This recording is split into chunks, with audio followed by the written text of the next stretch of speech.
Hello everyone, magandang araw po. This is Melvin once again and welcome back to my YouTube channel. Sa mga baguhan pa lang po sa aking bahay, huwag kalimutang i-click yung subscribe button na nasa baba at pakihit na lang yung bell para updated po kayo sa aking mga utang tutorial videos na i-upload. Thank you!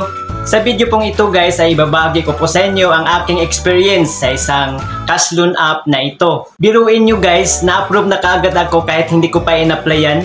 Malalaman nyo guys ang buong kwento maya-maya. Kaya sundan nyo lang po at tapusin ang video ito guys para masaksihan po ninyo kung anong klaseng kalukuhan ito. Totoo po ba ito? Disclaimer lang po at uulitin ko. Hindi po ako bayad sa mga online lending company na ginawan ko po ng mga tutorial videos. Nagbabahagi lang po ako sa aking mga karanasan sa pag-apply sa iba't ibang online lending app. So let's start! Ito ang buong kwento. Panoorin nyo.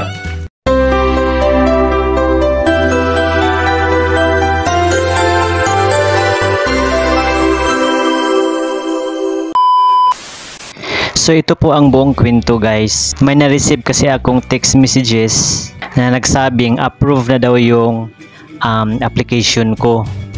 So ito po yung nag-text sa akin guys, Piso Rich. At ang sabi dito, your application has been approved. Please log in to withdraw. So ito po yung link guys. At dahil uhaw po ako sa utang, pinindot ko tong link at inopen ko. At sa pag-open ko guys, ito po yung lumabas. Zada Cash. Pumunta ako sa Play Store at hinanap ko itong Zada Cash. At meron po siya, Zada Cash, easy to apply. Retailer po siya ng Convenience Cash Lending Corporation. Kaya sinubukan kong i-install. Kaya siguro easy to apply dahil approve na nga ako kaya kahit hindi ko pa in-applyan. And so ayan po, installed na po siya at inopen ko. So ito po yung privacy policy nila. So hindi ko na binasa, click ko na itong okay. At yun, may advisory pa po sila. Hindi ko na rin binasa, click ko na lang itong okay. Pinindot ko itong allow.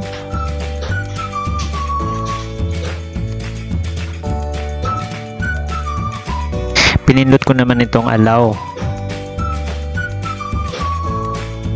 At pinindot ko po itong while using the app. So ito na po guys ang kanilang loan amount.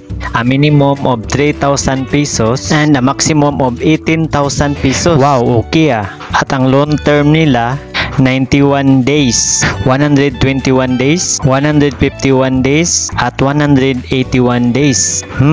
Let's see. I-click na natin itong apply now. So kailangan pa po nating mag-sign up or mag-sign in. Isinulat ko dito ang aking active mobile number. And then pinindot ko itong sign in. So nag-send po sila ng verification code sa aking mobile number. And then gumawa ako ng password. At bumalik ako dito. Pinindot ko itong apply na ulit. At yun, pinapapili na po ako ng payment centers kung saan ko po i-claim yung niloan ko dito. So ito po yung pagpipili ang payment centers at bangko. Pwede sa GCash, RD Pawn Shop, may mga bangko, at sa M. Luelier. At kung bangko ang pipiliin ko, ito po yung pifill upan. Pero dahil ang pipiliin ko po dito ay itong GCash, so ito na po yung GCash number ko. At pagkatapos niyan, pinutin ko po itong next step. Authentication, basic certification, required fields.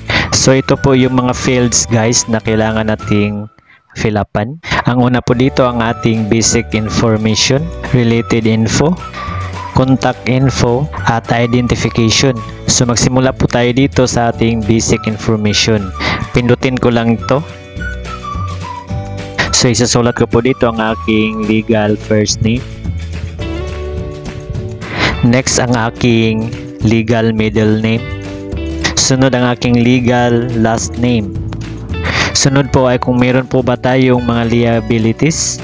Next ay ang ating gender at ang ating loan purpose. marital status at industry. Next, ang ating education kung ano po natapos natin. Sunod ang ating date of birth. And then pinindot ko po itong confirm. Next guys ay hiningi nila ang aking current address. Una po dito ang aking company address, province, company address, city, office phone number, company address, salary range, at company name. At pagkatapos kong nafilapan, pinindot ko itong confirm.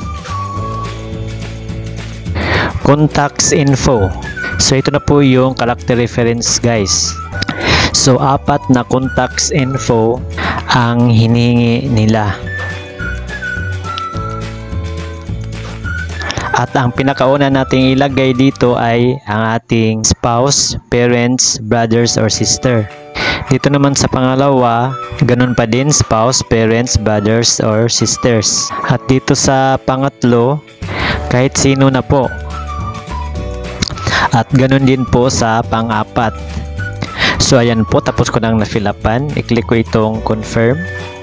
At linagyan ko ng check itong may maliit na box dito sa gilid. At pindutin ko po itong confirm and authorization. And then pinindot ko po itong confirm. Upload ID. So ito na po yung type sa ID na ni-required nila. Unified Multipurpose ID, SSS ID, Driver's License, TIN, PRC ID, Voter's ID, at Postal ID. So nga available sa akin ay itong Driver's License. And then pinindot ko po itong OK. Nilagay ko po dito ang aking Driver's License ID number. And then pinindot ko po itong upload. Nilagyan ko po ng check itong may maliit na box. At pinindot ko po itong confirm and authorization. Pinindot ko po ulit itong upload. Pinindot ko po itong while using the app. So pipicturean ko na po ang aking valid ID. Pindutin ko po itong malaking bilog. Then i-click ko po itong OK. So ayan na po, uploaded na po ang aking valid ID. Dito naman po tayo sa aking selfie. Nahawak ko po ang aking valid ID. Pindutin ko lang po itong upload na nasa kanan. At ready to selfie na po ako. Pindutin ko itong bilog at pindutin itong OK. So ayan po, uploaded na po silang dalawa. So ngayon, pipindutin ko na po yung confirm. At yun, binalik po ako dito guys. At wala pang 1 minuto, may nag-text na sa akin.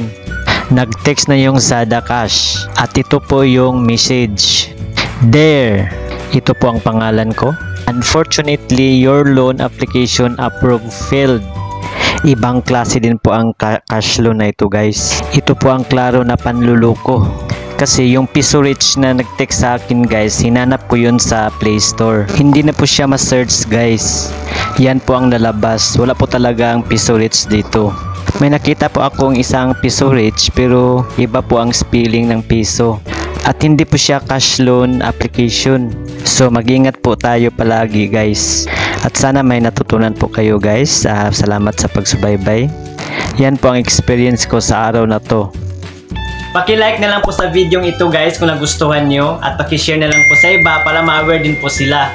At para sa ibang mga katanungan about po sa mga online lending app, isulat lang po inyong mga tanong dyan po sa comment section sa baba. So yun lamang po guys, maraming salamat sa panonood. Goodbye, God bless.